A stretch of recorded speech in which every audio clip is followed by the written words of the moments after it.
Ayman Khan here, 4 seconds out with Harlem Eubank after Mick Conlan gets the stoppage victory against Jack Bateson. Just talk me through Mick's performance. Beautiful performance. Great to see him back,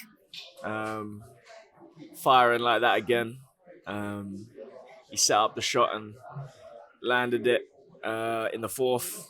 I'm just so happy for him, because all the adversity he's faced, he's overcome.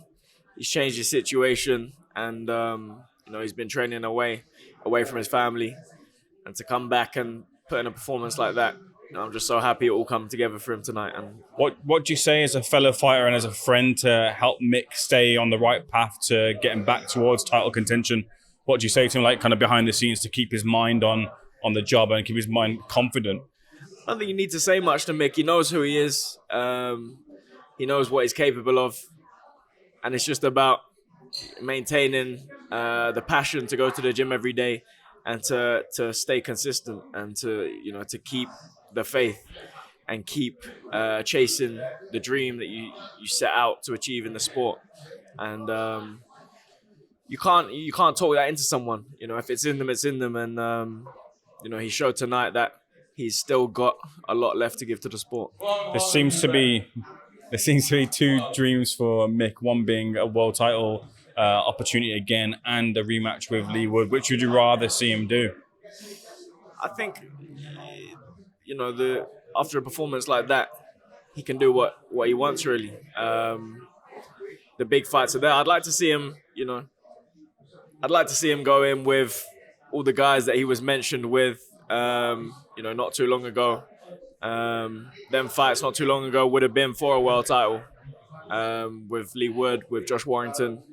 I want to see him go up against them guys. They're all at a similar stage now, and I'd like to similar stage in their careers, and I'd like to see Mick, do the dance with them guys that have also achieved great things in the sport, and Mick's achieved great things as well.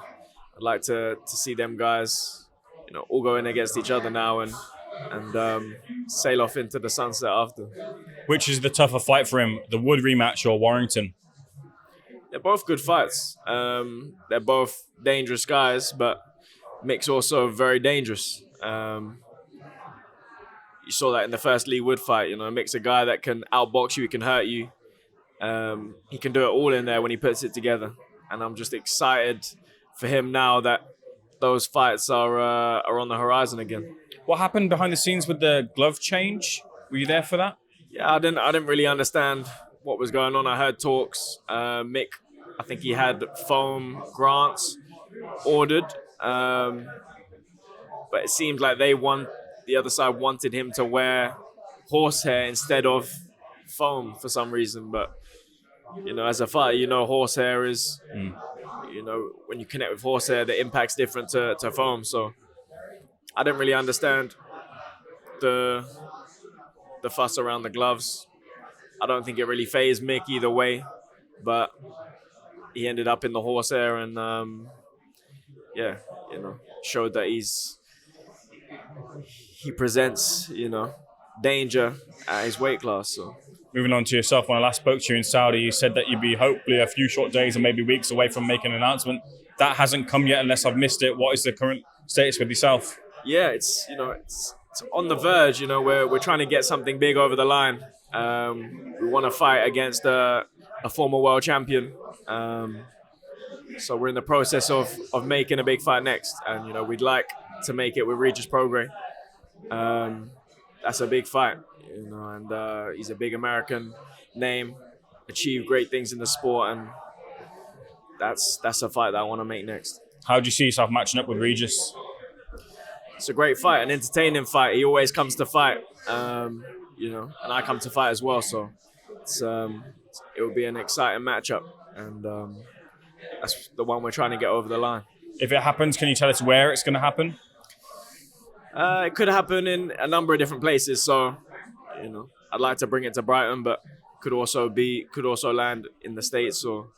But ideally Brighton, bring it back home. I love fighting in Brighton in front of my home people, and they always come out to support, and we always deliver the performance. So if we could get that fight in Brighton next, that's what I'm working hard to secure.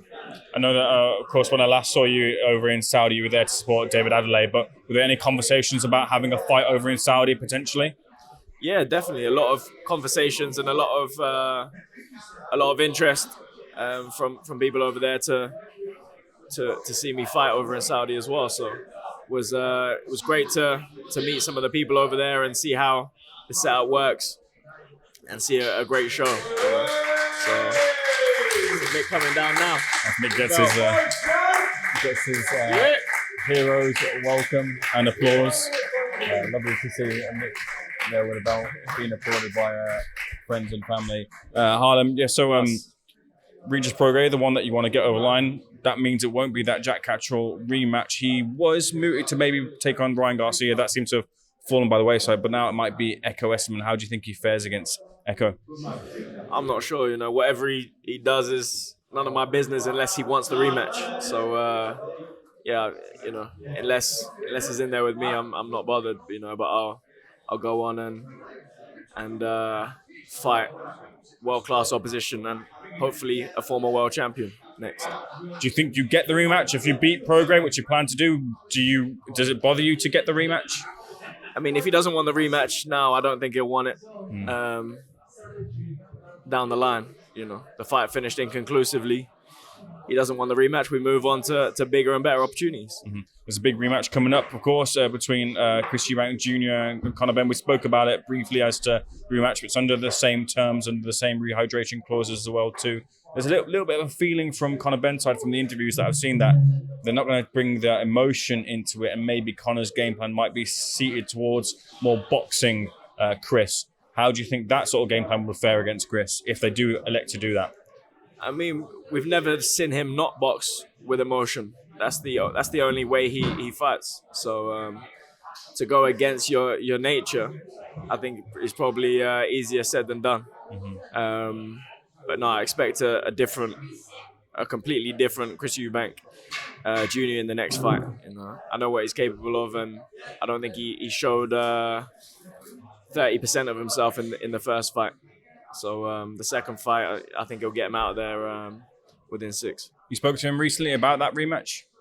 Not yet. He's been away, but I'm sure I'll catch up with him soon. But it's just about him getting down to business and getting in the gym and putting in the right preparation. And with that, you're going to see a way different fight the second time around. Given the way that the fight ended and him being in hospital afterwards, do you sit here now worried for him ahead of that rematch? Well, it's the rehydration, isn't it? Yeah. He was in hospital for multiple days after from severe dehydration. So, it's sad to see that they're keeping a rehydration clause in there that was set out in the first place to weaken the man and get a lesser version of Junior in the ring. Obviously, they want to keep that the second time. But yeah, it wasn't enough last time, and it certainly won't be enough the second time around. Do you know if his team have or should they reach out to Conor Benn's side and see if they can negotiate that removal of that rehydration clause? Do you think that's something that should happen?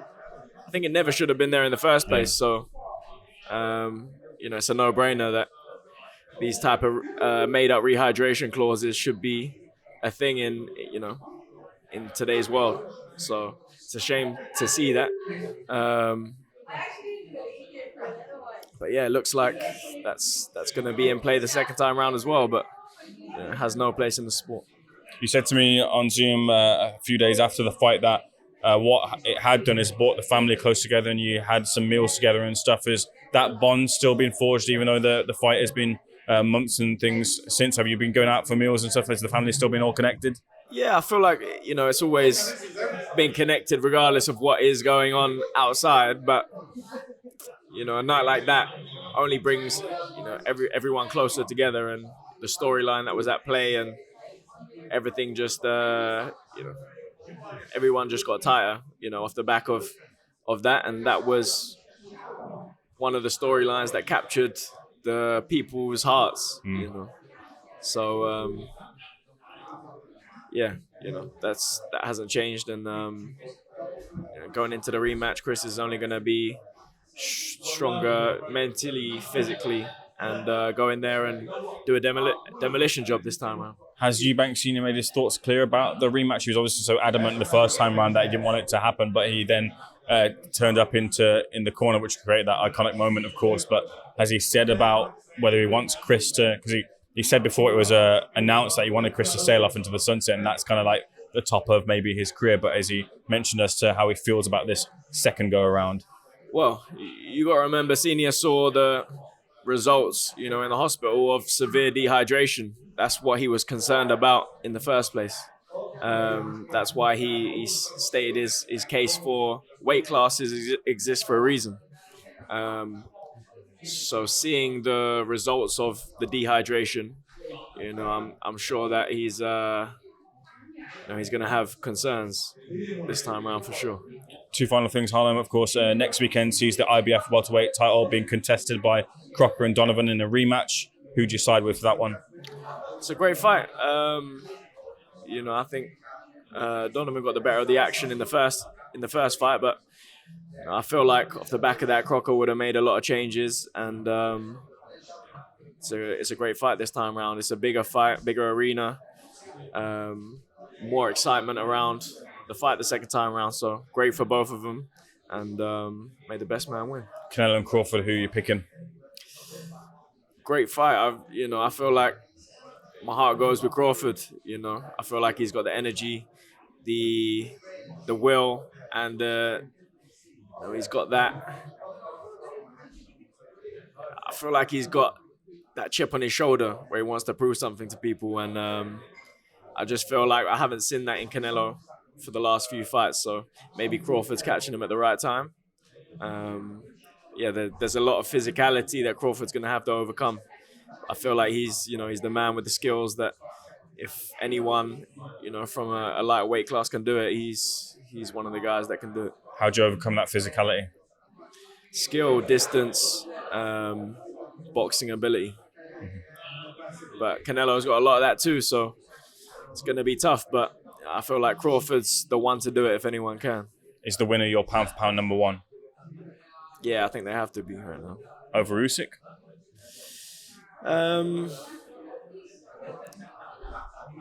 Usyk's done great. He's conquered the heavyweight division, and I feel like the winner of Canelo. If Crawford overcomes Canelo, there's I feel like you have to give it to him. Taking on that type of challenge, that many weight divisions above, I feel like he would deserve it at that point. Harlem, appreciate your time at this late hour. Thanks for speaking to us. I look forward to seeing you in the ring with Regis Prograis. Nice one. Cheers.